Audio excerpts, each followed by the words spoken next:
1970-കളിലെ കാര്യം ഞാൻ പറയാം. നാം എവിടെ ജീവിച്ചാലും വിശപ്പ് മാറാനായി എന്തെങ്കിലും കഴിക്കണ്ടേ, അതിനായി എന്തെങ്കിലുമൊക്കെ ചെയ്യണ്ടേ. പലതരത്തിലുള്ള ഇലകളോ ഫലമൂലാദികളോ ശുദ്ധജലമോ അങ്ങനെ എന്തെങ്കിലുമൊക്കെ ഉപയോഗിക്കേണ്ടതായി വരും. ജീവിത വൃത്തിക്കായി, ആഹാര നിവൃത്തിക്കായി എന്തെങ്കിലുമൊക്കെ വാങ്ങിക്കേണ്ടി വരും. അതിനായി നമുക്ക് എന്തെങ്കിലുമൊക്കെ ചെലവിടേണ്ടിയും വരും.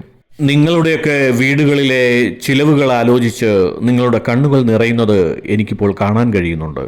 പക്ഷേ പരമപൂജ്യ ഗുരുദേവൻ എത്ര മിതവ്യയത്തിലാണ് ജീവിച്ചിരുന്നത് എന്നറിയാമോ? വെറും 15 രൂപ ഒരു മാസം ചെലവിട്ടിരുന്നു.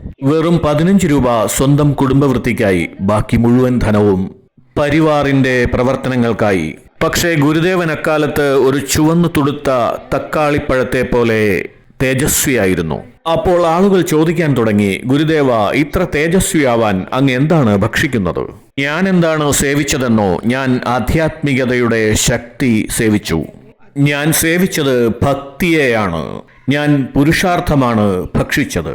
അവയുടെയൊക്കെ ബലത്തിലാണ്, ശക്തിയിലാണ് നിങ്ങളിപ്പോൾ കാണുന്ന എന്റെ രൂപവും തേജസ്സുമൊക്കെ രൂപപ്പെട്ടിരിക്കുന്നത്. നിങ്ങൾ കരുതുന്നുണ്ടാവും ഞാൻ വിഭവസമൃദ്ധമായ ഭക്ഷണം കഴിക്കുന്നുവെന്ന്, വിശിഷ്ടമായ ഫലമൂലാദികളും പഴങ്ങളും പാലുൽപ്പന്നങ്ങളും കഴിക്കുന്നുണ്ടാവുമെന്ന്. ഒരിക്കലുമില്ല. ഇത് ആധ്യാത്മികതയുടെ ചൈതന്യമാണ്.